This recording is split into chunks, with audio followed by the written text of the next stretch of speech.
ربنا ظلمنا أنفسنا وإن لم تغفر لنا وترحمنا لنكونن من الخاسرين ربنا فاغفر لنا ذنوبنا وكفر عنا سيئاتنا وتوفنا مع الأبرار رب العالمين assembly শেষে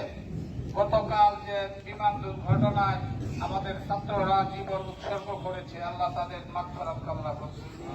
আল্লাহ তাদের সবাইকে তুমি মাফ করে দাও এবং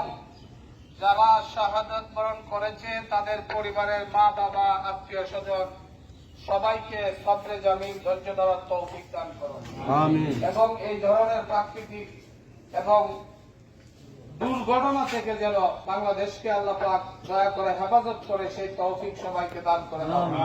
রব্বানা তাকাব্বাল মিন্না আমিন বিহাক্কি লা ইলাহা ইল্লাল্লাহু মুহাম্মাদুর রাসূলুল্লাহ সাল্লাল্লাহু